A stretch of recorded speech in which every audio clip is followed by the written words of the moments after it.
Good afternoon, welcome. Welcome to the Planning Committee. For the visitors, of whom there are a few, can I just perhaps remind you what was on the door as you came in, that this meeting is being webcast, and if you do contribute in any way, you're likely to be picked up on the webcast, and you could be on camera at any time. So if you have a problem with that, then you need to duck down a bit or go out altogether. Yes, this Planning Committee, I'm Brian Morby, the Chair of the Planning Committee. On my left is Richard Lewis, who's the Head of Planning and something. Planning will do, he said. That's fine. That isn't his job title, really, but I always forget it. Next to him is Sue Davis, who's Transportation and Highways Officer. On my right is Ros Glynn, who's the Committee Clerk and taking minutes of the meeting. And on her right is Tim James, who's the Assistant Chief Legal Officer, who will give us advice on matters which are legal if need be.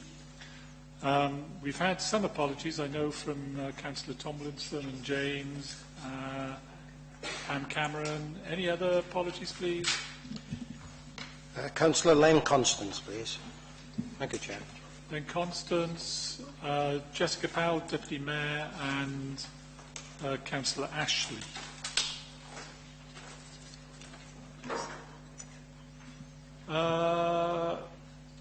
Declarations of interest, Tim, would you please advise?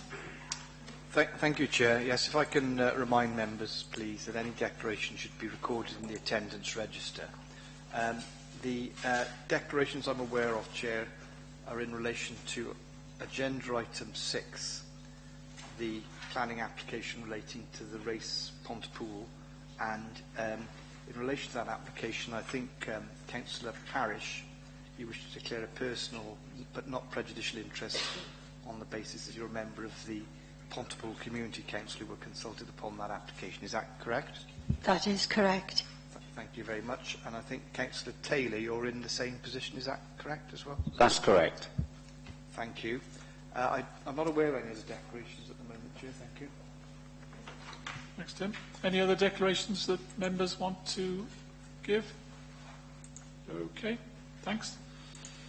Let's move on then to item 3, minutes of the Planning Committee held on the 24th of May. Is it? Yeah, 24th of May this year. Go through them when my computer allows me, page by page for accuracy. So it's gone blank now. Thank you, Ross. Chair, can I just note that my apologies are not recorded, but I did actually ring in and give apologies for the last meeting. Right, thanks. And obviously the apologies I gave for Councillors Powell and Ashley were that they were late rather than they weren't coming at all. They're blaming the bus. Okay, fair enough. So we'll go back to item 2 in terms of declarations. Councillors Ashley and Powell, do you have any declarations to make in respect of item 5, in as much as Cumbrian Community Council will have been consulted on that particular? Yeah, just that we're members. Yeah. So personal interests only, I think. Any other matters on the agenda which you would wish to declare an interest in? Okay. Right, moving back then to the minutes of the last meeting, 24th of May. They need to be amended to record 2 things, really. One, that Councillor Wake gave his apologies, and secondly, that Mr. James, who is here again, was also present at the last meeting. And there is a further alteration, I think. Oh no, that's on the next item. So with those amendments, are you happy to approve those minutes as a true record? Move. Yep, everybody happy? Good. Then, oh yes. Okay, so we move on to item 4, planning appeals. Richard, do you want to say things? I beg your pardon. Okay, on page 11, on 2.1.1, there is a typing error. The reference number at the end, 15P00150, should be 15P00140. Thank you, Chair. Are there any comments or questions in relation to item 4?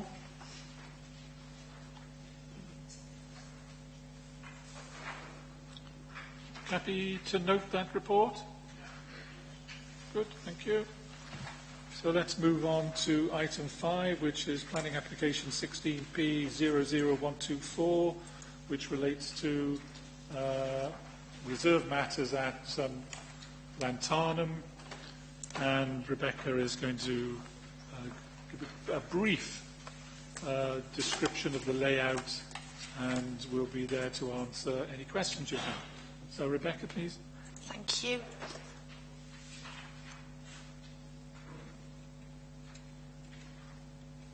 Get there eventually.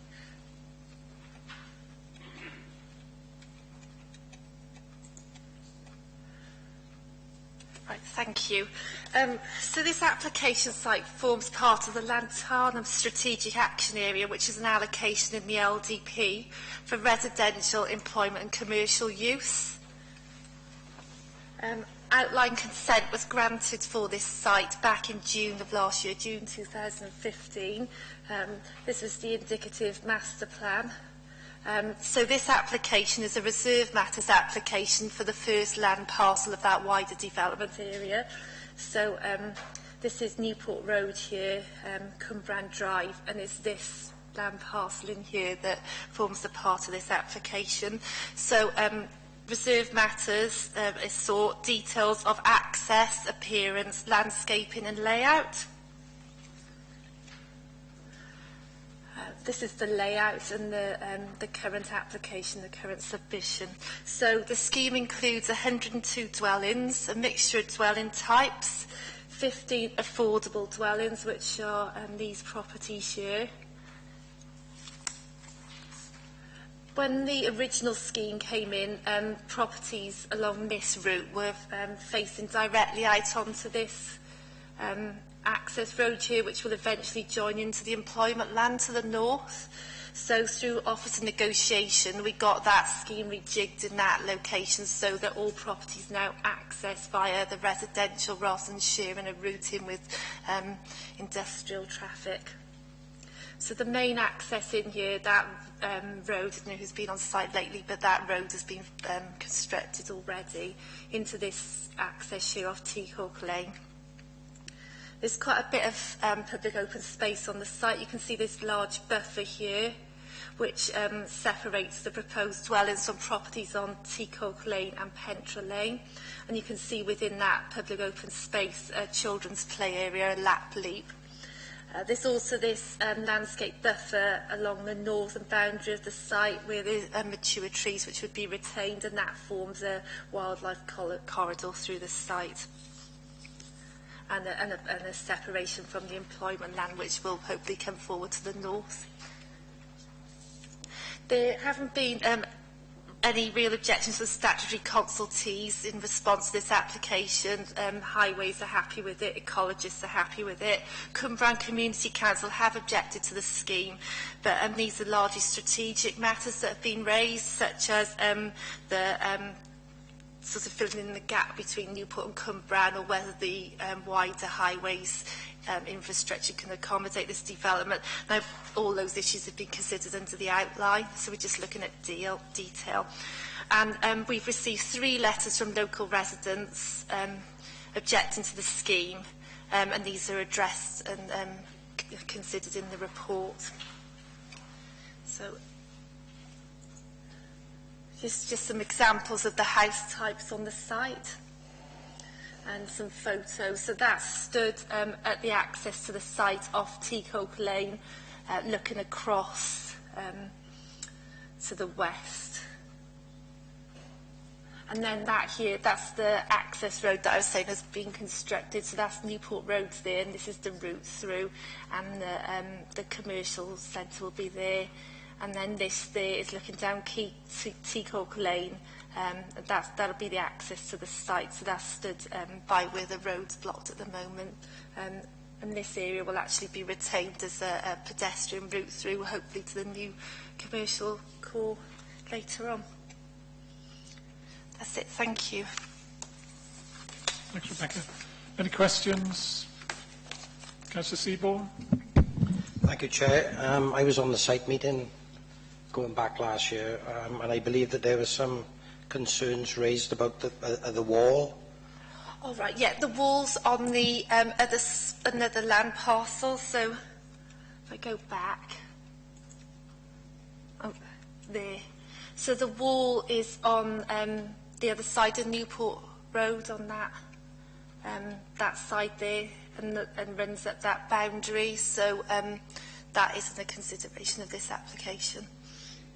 And if I can come back in, Chair, on page 21, the technical advice note 15, which said the consequences of flooding is to be assessed. Is there any risk? Yeah, there's a condition on the outline consent that relates to the drainage scheme for the site, and that has to be discharged prior to the commencement of the development of the site, so that would be considered under a separate application. Thank you. Thank you. Any other questions or comments? Can I just ask Rebecca, on page 23, there are neighbour representations. Are members happy that those representations have been dealt with in the rest of the report, answered appropriately?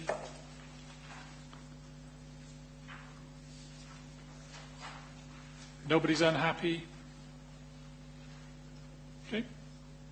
Any other comments or queries?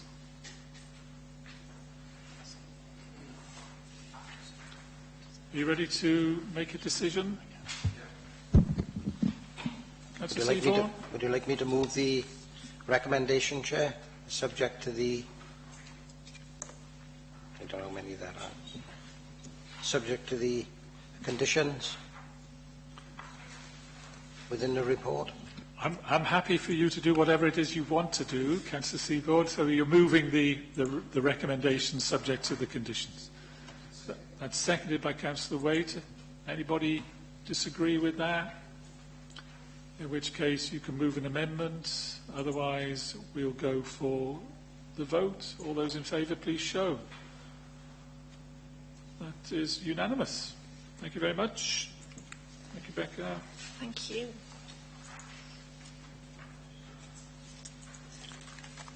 Next item, item 6, then, is the variation of conditions in relation to the gypsy and traveller pitches on the land adjacent to Shepherd's Hill caravan site. This represents a variation of condition, and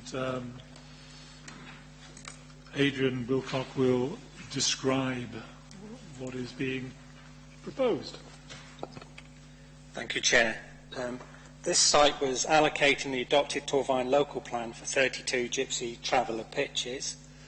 The site was permitted in January 2015 for 31 pitches, and the applications for various conditions to be varied. I'll explain them in turn. Otherwise, the other material considerations are the same as in the previous report, and they're contained in the report before you. We've had no public objections, and we've had a few relevant statutory formal consultees make comments, and I'll deal with them as I go through. So if we start with a footpath, originally we had a footpath proposed that went from the back here and then picked up the existing right-of-way, past the ancient woodland and back to the college and up to Blindale Road. And it was also conditioned by members and later dealt with by an application to light that route with low-level lighting until we got to the ancient woodland, which is this dark bit, where because of the effect on routes, members agreed that that didn't need to be lit. And what's happened now, the applicant's come in with a new route to that footpath. What they're now proposing is a footpath along the front of the site, then utilising the existing road or the footway adjacent to the road through the existing gypsy site, picking up a new link here and then back onto the approved link here. Now, I don't know if you can see it, but there are blue dots here now which show where the street lighting is. I'm just clicking on them where I can. I know there are at least 7 lighting columns there. So most of the route is lit. As I said before, members agreed that bit wouldn't be lit. It's only that section there that's not lit now, although there is overlooking from the site. Now, the only issue I've got is that there was an objection on the footpath. I'll come on to the next slide. There's the NRW and the Rights of Way officer have objected. There was originally handrails proposed along this section, but they've now built this and put it in. They didn't need to put the handrails in. So they've now submitted this new drawing. It came in after the report was written. Let's find it quickly. Yeah. So obviously that route differs, so I'm waiting for this new plan to come in before we can issue the permission, obviously subject to committee's decision today. So that covers the footpath and the lighting. So as I said, there was an issue of handrails that's actually in the report. That issue was gone because there are no handrails now, provided they've managed to get it in a level where they weren't necessary. There are still handrails on this section here, but there's a fall off on the slope.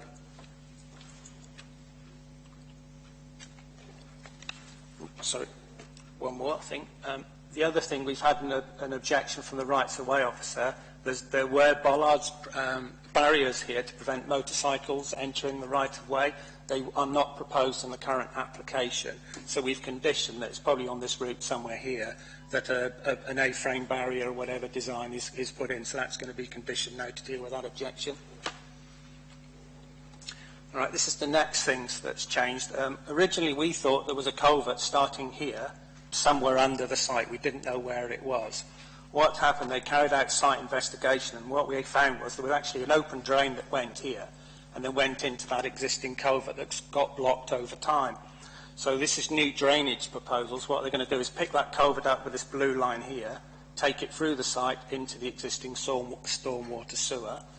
The other thing, previously, they were obviously going to put a retention tank and a pump it up to there, and then send it back through the culvert that doesn't exist. Their new proposal now is just to pick up, you see these darker blue lines, the stormwater, put it into that new route and into the existing sewer. And they're also doing it in 2 phases, which is part of the proposal as well. Phase 1 will be direct, straight in, no attenuation, no limiter valve. In phase 2, they will put this attenuation tank in and a limiter valve there. So that's the new proposal, and it's all been covered by conditions. Right, the other main change is previously we'd agreed that the site would be grouted in 1 phase, and this is the grouting plan, the 3-metre centres on the downhill slope of the mining, the underground mining, and then 6-metre centres. What they've done is they've actually implemented that, but only grouted the blue areas. They're now proposing grouting in 2 phases, and this was the northern air shaft which they were looking for. They didn't find it, so there's now a condition on that says if you don't find it when you do phase 2, which is here, you've got to put in details, either not build over it or put in details to support the ground. The other thing is obviously the old conditions expected it all to go into 1, and the conditions didn't work, so there are no new conditions proposed that deal with this on a phased basis and deal with the verification report. Once you've grouted, we need to see a verification report that says it's been grouted safely with other issues, and obviously those have been rewritten to be in 2 phases. And finally, just for information, this is the new double pitch, and if you can see it in that amenity block, and just shows a pitch area. This is looking sort of from the back of the site towards the main road down the hill is there. This just shows what the amenity block and the size of the pitch is and the sort of landscaping in that corner. Thank you. The report's recommended. Okay, thank you, Adrian. Any questions or comments, please? Councillor Waite. Yes, Chair. I'd just like to, if we could have it minuted, my concerns about the actual access off the Rees Road going into the Shepherd's Hill site. I know I spoke with Paul Wheeldon, and Paul was concerned, but I really have grave concerns of people walking up the road in Blandy Road, because there's people going to College Gwent, plus Shepherd's Hill and the new site. And I'd just like to have it recorded that I'm concerned about the safety on the Race Road. Sorry, Adrian, can you point out where we are? And That's the existing entrance to Shepherd's Hill, and that's Blinday Road's up here. I think it's called Lower Race Road, isn't it? And that's the entrance to the new site. There's no footway along here. I think the footway is somewhere up by where the college is around the corner. That's why we've got this new footpath link that does that, takes you up through the college. That's why that's been put in. That was found acceptable last time. so perhaps I'm being dull, but Neil, can you say what exactly you're concerned about again? My concern on the last meeting that we discussed the site was a footpath. When I spoke to Adrian then, when they decided then that they would upgrade the footpath at on the back of the sites, by the college and by Shepherd's Hill, and they have put those accesses in there for people walking up the back there with pushchairs and whatever. But my main concern is the access going onto the new site. Eventually there will be 32 caravans there, and the Race Road has got no pavements. It's just a road without any pavements. And I know a lot of the young mothers from Shepherd's Hill actually walk down with pushchairs and prams with 2 or 3 children down the road. And although they might be able to use the footpath at the back, I still think there will be people walking down the road. And there's also people attending College Gwent that actually walk up the road. And I think with the additional amount of vehicles that's going to be on that road, using that road, I really have some concerns about it. There's no pavements. There's nothing on both sides of the roads. So it's simply the volume of traffic you anticipate will cause the existing road. Exactly. People walk it because students at college they walk up and they walk down. And I know a lot of the young ladies, the travellers, they walk down in 3 or 4 of them with pushchairs and prams and what have you. And although Adrian has done what I asked for the access path to be put in, I still have great concerns about the entrance and the use of the road. Okay. Yeah, the reason I was confused was the fact is that the footpath from the new site up to the college and beyond will be mostly, almost totally off the road, but it is the fact that there are that traffic coming up to the site or going down to the new site, which will generate additional hazard, you feel.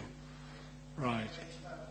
I just feel that I can't say that I'm 100% happy with it, and I wouldn't like in years to come people say that I've let this process go and I haven't made my feelings. So, just to have it recorded that I have great concerns, I'd be happy with that. Thank you, Chair. Councillor Seaborn? Thank you, Chair. I've been on the site visits, and I know the road.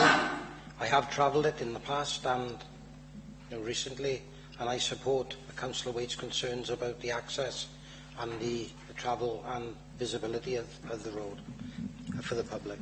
Thanks, Councillor Evans, then Councillor Taylor, then Councillor Parish.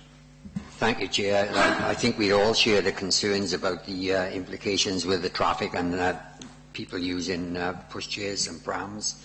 But I'm satisfied that the conditions that have been met, especially so with the rights of way officer, where you're going to gate the rights of way. I'm happy with that. More particular, I'm happy about the northern shaft, that they put something in place to condition that. Taylor? Thank you, Chair. If you go to page 39, Coal Board report, last paragraph, the Coal Board says, while the Coal Board Authority would prefer to see an overall grouting system implemented, which indeed may be more cost effective, then they are saying, in principle, we consider it would be unreasonable to object on this. Now, you know, if the Coal Board is saying that overall grouting should be done to safeguard things, then to backtrack by saying, yeah, because of the cost, we won't object to it, I think is absolutely terrible. I'd like a lot more clarification on that.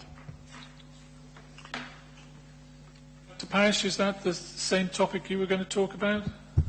No, Chairman. I was Okay. at the site visit some time ago. Okay, I'm just supporting Councillor Waite's issue, okay?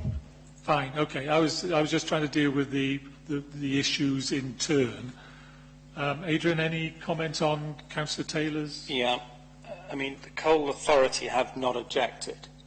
They've said their preference would be for that to have been grouted. But from a safety point of view, it's not in one of the drawings I put before you, but there was another drawing submitted. This has been fenced and a gate, so there's no public access to this area in terms of safety.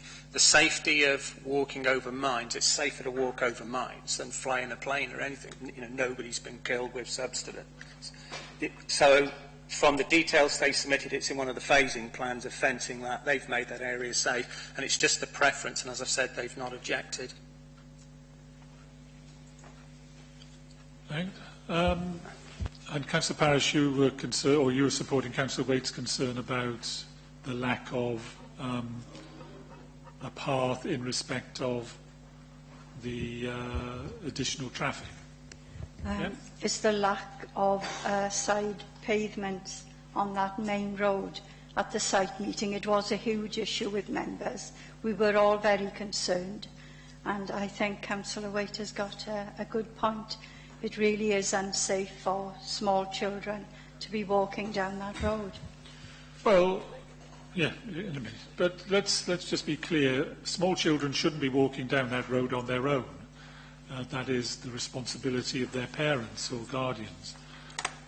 This scheme provides for most of the walking to take place on the footpath, which is isolated from the road, as you can see from the map.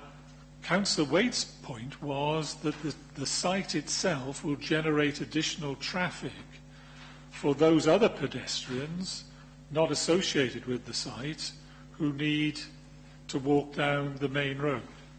And that, you're suggesting, hasn't been adequately addressed in these proposals. No, I think there will be occasions when people will want to leave the site and use the main road. I don't know whether Councillor Waite would agree with me with that.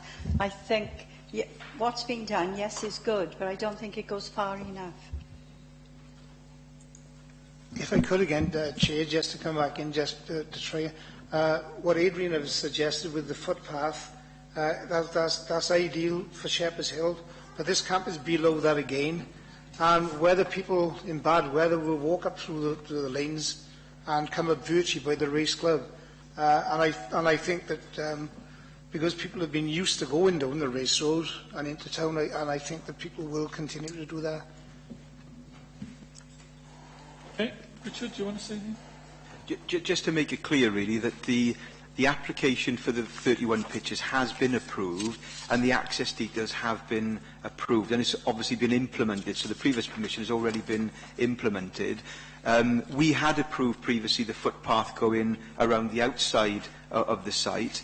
I think we think that this is probably, it's not ideal, and I appreciate that. You can't stop people from walking along the road, but what we've been trying to do is get the best sort of footpath provision that we can, and probably what they're proposing now is probably the best that we could achieve on the site. There's no scope to put footpaths on the road itself, unfortunately. So because this one utilises most of the Shepherd's Hill footpath provision that's already there, I think that's probably the best that we can achieve. I didn't want members thinking that we could revisit the principle of the development because it has been approved and implemented. Members can, however, I suppose, think about whether there's a better provision of footpath that can be made. But, as I say, from an officer's point of view, we think that we've probably gone as far as we can on that point. Just on the British Coal issues, again, appreciate the issue with the comments that have been made, but just for you to know, there's been quite a lot of contact with British Coal. The Council, as the applicant, has had a lot of contact, and the approach that they're now adopting is an agreed approach with British Coal, I think it's fair to say, Adrian. Yeah, thank you, members. Councillor Powell, and then Councillor.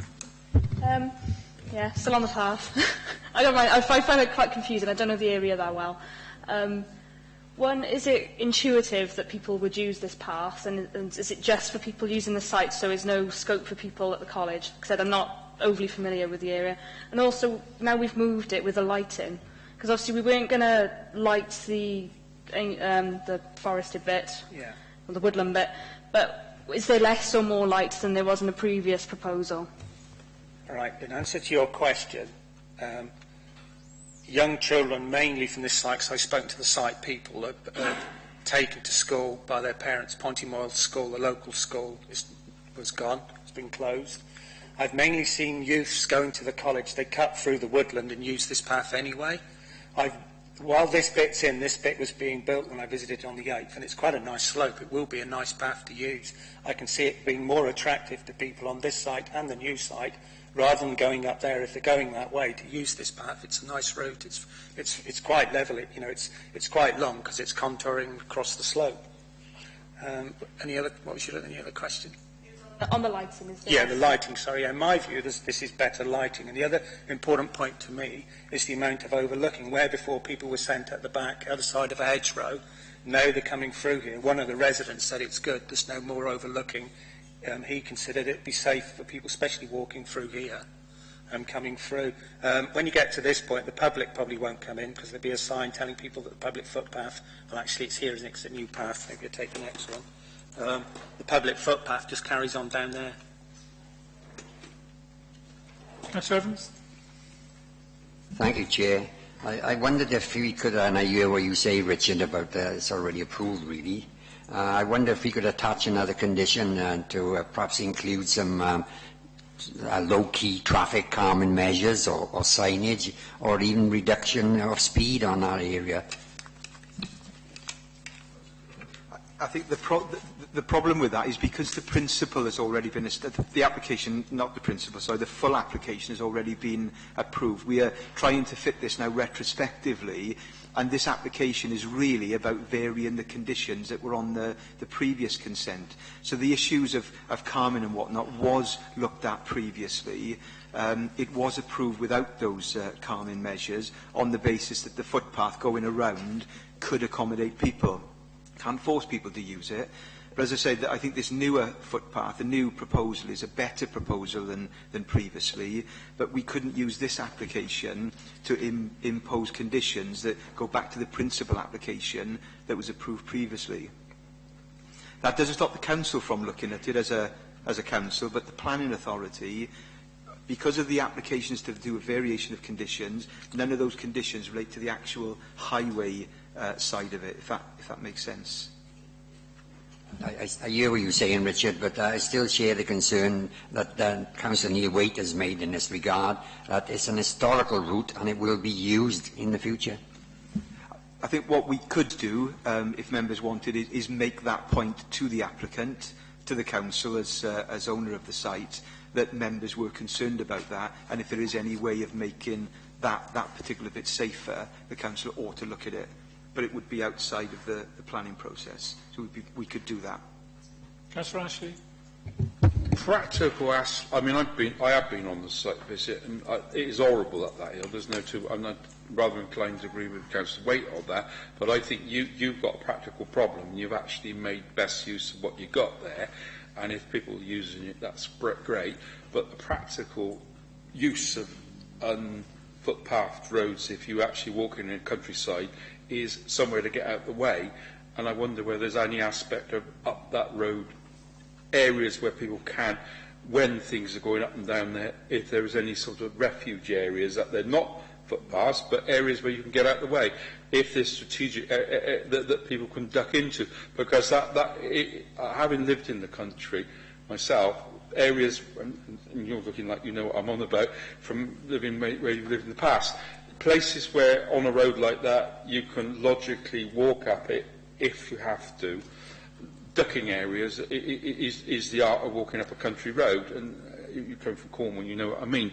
We've got a very, very narrow road, so if you have to walk up there, the strategically placed ducking areas is the other aspect of this, isn't it? Yeah, I mean, Councillor Seaborn. Thank you, Chair. Just to move progress, if every other member has finished asking questions, I would like to move the officer's recommendation, subject to the conditions, and as long as Councillor Waite's concerns are noted, and other members' concerns are noted, and what the Chief Planning Officer said, then I will gladly move the officer's recommendation.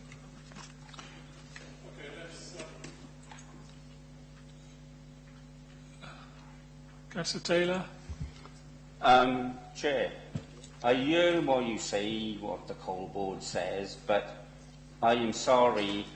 I'd like another condition from the Coal Board, because as far as I am concerned, their preference is overall grouting, and they are only saying no objections because it's going to cost more. You know, and I'm concerned about the safety of everybody up there. So I think in these conditions, I would like to see a little bit more of a report done on that. Yeah. Can I just ask advice?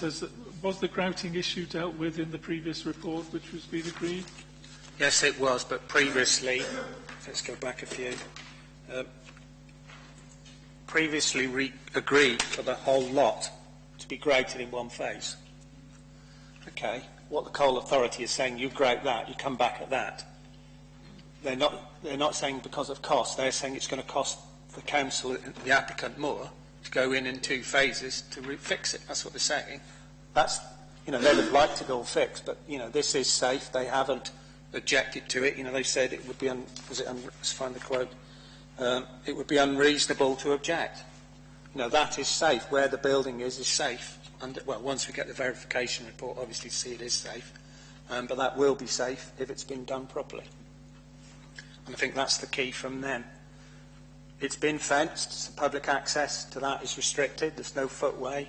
When they come to do it, it will be grouted and be made safe. It will just cost the council more money to come and take 2 goes at it. Okay, let's try and deal with this, because we've got two issues to deal with. Let's deal with the grouting issue first. Does anybody share Councillor Taylor's concerns, and is anybody prepared to move an amendment to that effect, which you've heard what the consequences would be, that the council would have to go over and do the work again if it chose to proceed with the development on those terms? Do you want to come in, Norman? Because if not, it falls, I'm afraid. The second issue, and you've had Councillor Seaborn's suggestion of approving the report with the conditions, but at the same time expressing the views of the committee, led by Councillor Waite in that regard, that we would wish the Highways Department to look at this issue of road safety and to report back, not really to us, because it isn't a planning issue, but to report to the appropriate executive member in due course. Yeah? Sorry? You put 2 elements there. Yeah, it was what Councillor Seaborn suggested, that we approve the report but add an additional recommendation that, or concern, should we say, that in view of the committee's concern, that the Highways Department be asked to look at the question of road safety along Lower Race Road with a view to reporting to the executive member in due course. Yeah? Okay, all those in favour, please show. Those against? Those abstaining? So one against and one abstention. All the rest for. Thanks. That's carried. Thank you very much. Right. Item 7 then, which is planning application 16P00171, which is with regard to Glenavon. And Rebecca, you're going to say a few words, please?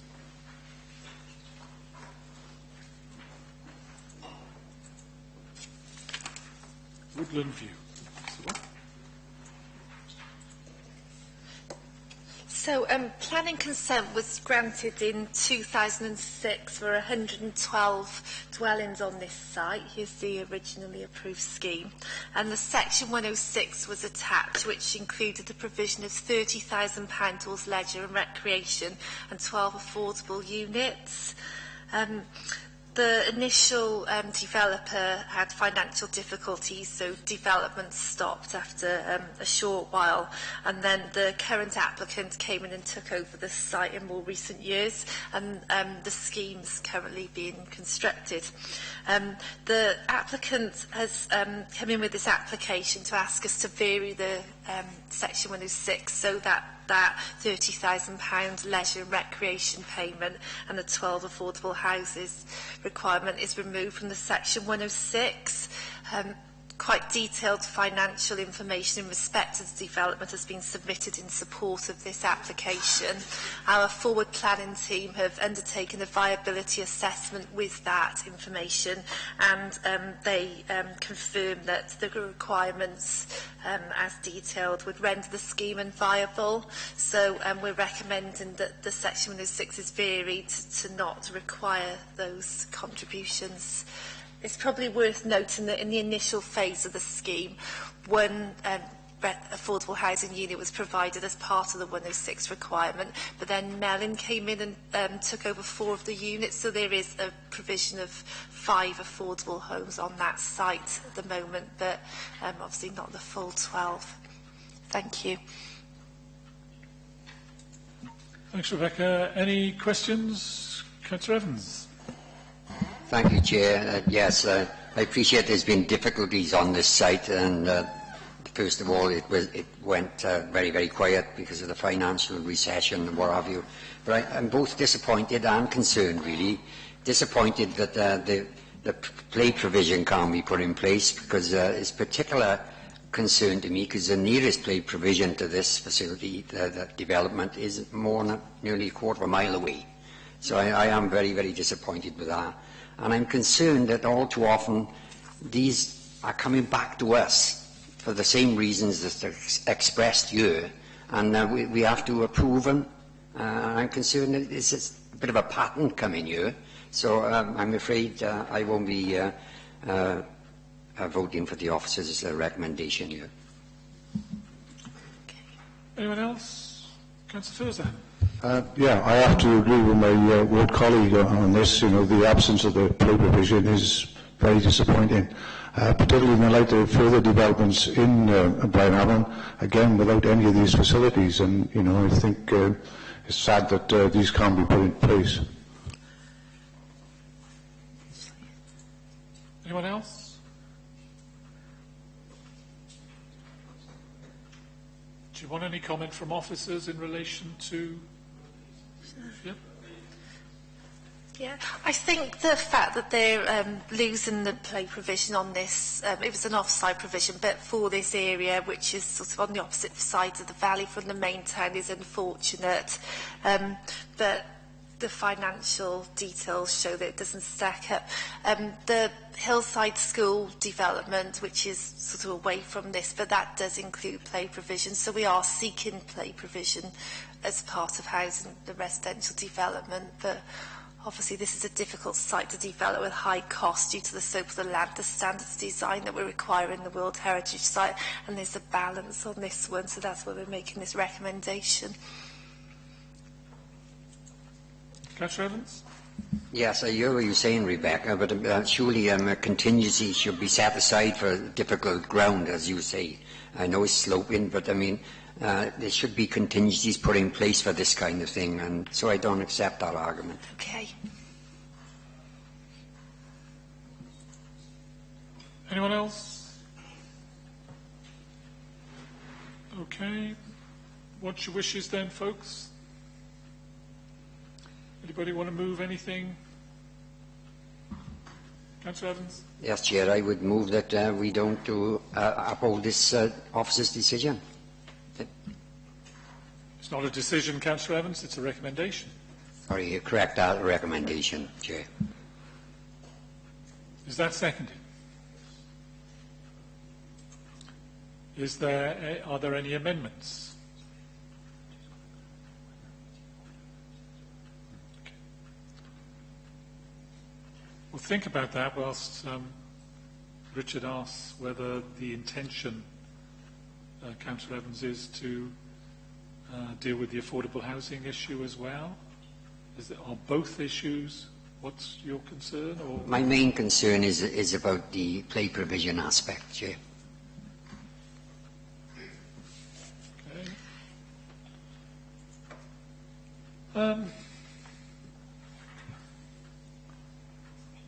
This is again a tricky one. We've agreed something in the past. The development is being built substantially. If you do not accept the officer's advice that these provisions are unaffordable, it puts, I suppose, us in a difficult position as to what line we take, or what line the council takes, given that it puts the developer potentially in a situation where they can't afford to continue. Councillor Waite. Could the officers point out to us in Blanavon, is this up towards the Blanavon Rugby Club side, or is it over the Forge side of Blanavon? It's on the Forge side of Blanavon, so just below the railway bridge. I probably worth pointing out in terms of the affordable housing, that since that section 106 was agreed, the requirement for affordable housing in Blanavon has been reduced. So under the current requirements, 6 affordable homes would be required on the site. As I said, there's 5, so if you take it on the current standards, there's not so much of a shortfall in terms of the affordable housing.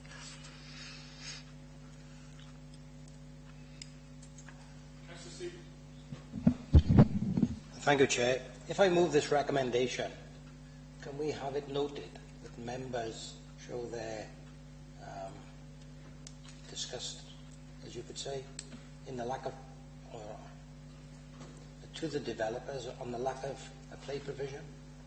Because every child has the right to play.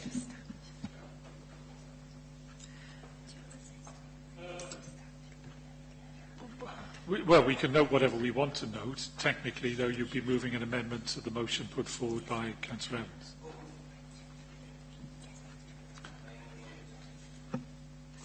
Do we want to debate this anymore?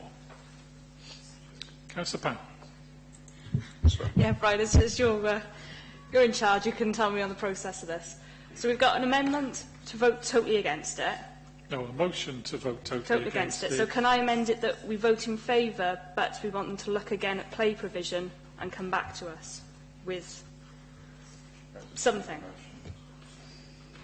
You know, if they can try and get something, or even some, well, yeah, play green. You could, but that's an amendment which isn't the same as the amendment being suggested by Councillor Seaborn.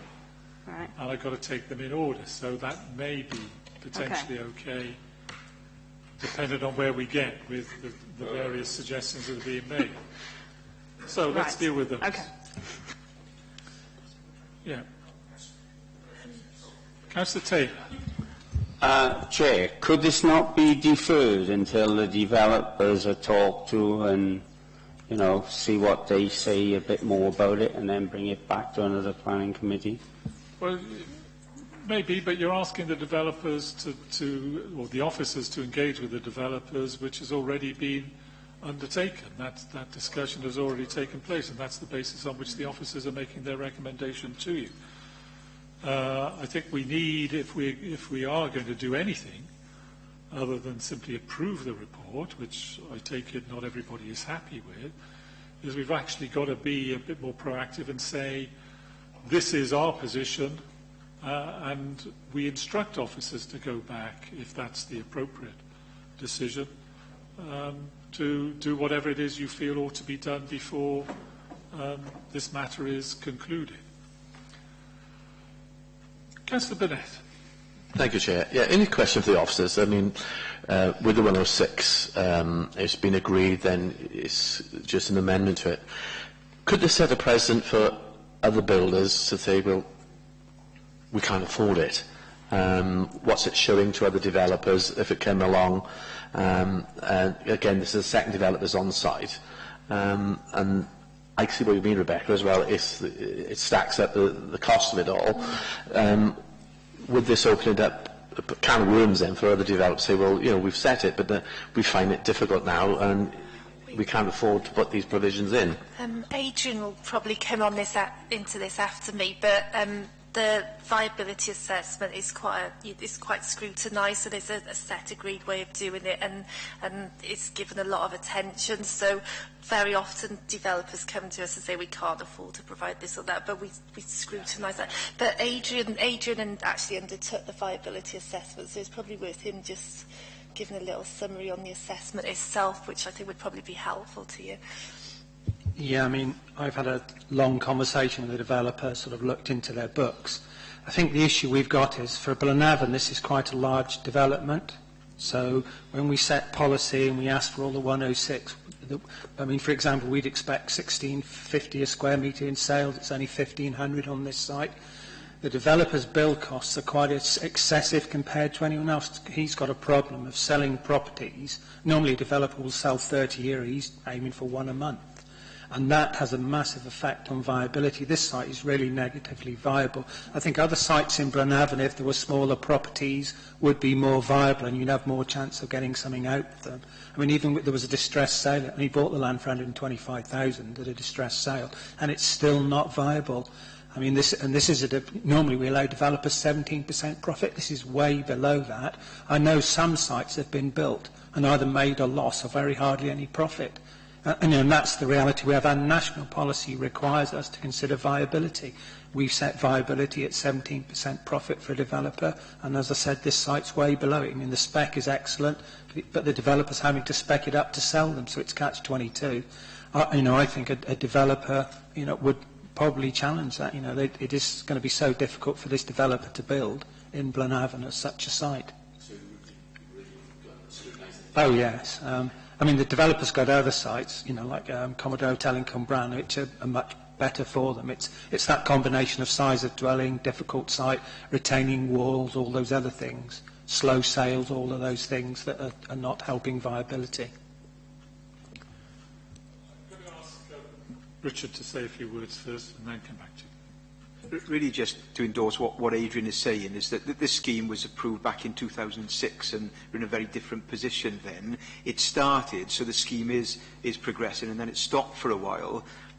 We did, at the time, because of the World Heritage Site, we put a big burden on them in terms of the actual design of the houses, and that seems to have come through quite successfully. And the concern is, I suppose, because it's massively unviable, that what we wouldn't want in Blenavon is a half-completed site. So just that members need to bear in mind that because it's not a site that hasn't been implemented, it's an ongoing site. And I think what Adrian is saying is that those extra Section 106 requirements would significantly affect the developer's ability to deliver that on the site. Thank you, Chair. That's right. Thank you, Chair. I just wanted to come back in on some of the comments you made there, Adrian, about the saleability of the properties. Now, obviously, we can't be in that area if they can't sell properties. And you also mentioned that the price that they bought the property at a very, very much reduced price. Yes. I mean, they should take all these things on board in their forward planning. we did, but even taking it all on board, it's not viable to ask for the 106. That's the simple, and we're required to do that under national policy. It would be nice to get it. I mean, I'm the last person that any developer off. I want everything for the community, and in this case, I've had to agree it's not viable. Councillor Furzer. Thank you, Chair. Just a comment. I would have thought that the provision of a play facility would have made the site more attractive to potential buyers than not having one. Councillor Powell. Yeah, a specific question. So, where the play provision was going to go, I'm not sure where it would be on the plan. Will the space for it still be there? So, I mean, in the future, would there be potential to put one in if there was a residents' association or something, or are they actually trying to build on what would have been play provision? It was a contribution towards off-site provision.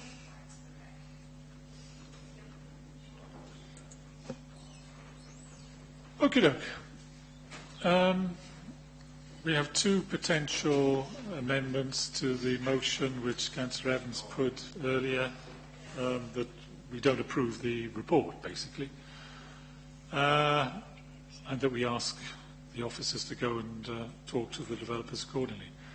Councillor Seaborn moved the first amendment, which was to the effect that I've forgotten.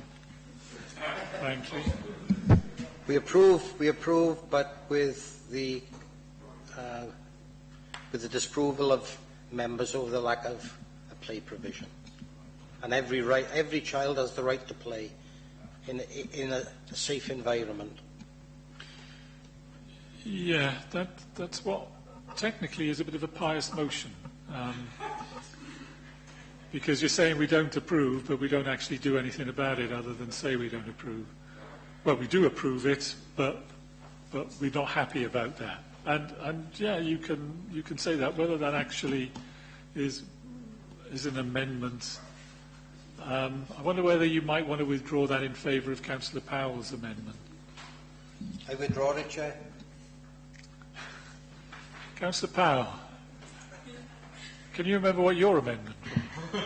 Yes, it was to agree, except for on the issue of play provision, and we want the officers to go back and discuss with developers and ask for, see if anything can be done.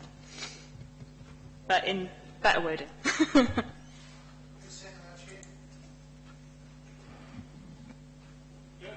Seconded. Chair, on that amendment... Councillor Evans, unless you're going to accept the amendment, you can't yes, actually speak without closing the debate. That's what I was going to say, Chair. All right. You didn't give me the opportunity to come in. Fine. What I was going to say was I'd accept that amendment because it looks further at the possible play provision.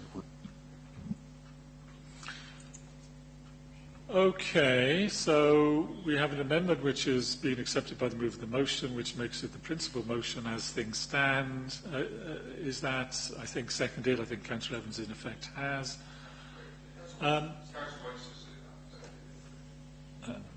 Fine. Now, what I'm being advised is that we're approving the principle subject to further discussion about the play provision. Yeah? But this is an ongoing development. Yeah. This is tricky, isn't it? Chair, if we go ahead with this, could we add the last part on to Jess's amendment about the children's right to play in a safe environment?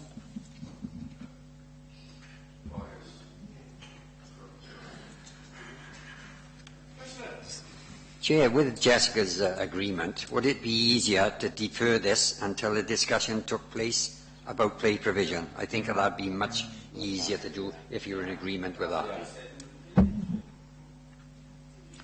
Thanks. Taylor, sorry. Okay, so the suggestion now, after all this amendments and motions, is that we simply defer it, asking them, or instructing officers to go back and discuss with the developers the question, that they are a local firm, bear that in mind, to discuss with the developers. They're not Red Row, after all. the possibility of incorporating some leisure provision, either off-site or within site, and effectively, within that discussion, we're not pursuing the question of affordable housing on the basis that 5 of the potentially would be 6 affordable homes has been provided. I don't know whether we need actually to specify all of that in our final decision in the minutes. All we're saying is we defer for discussions to be held between officers and the developers in relation to the leisure provision.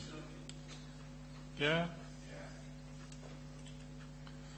And to report back as soon as possible?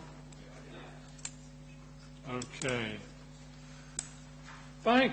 All those in favour of that deferral? Yeah, unanimous. Fine. Thanks very much. When's the next meeting? I think I'll take my holiday then. The next meeting is in July something or other. Anyway, you'll be advised in due course.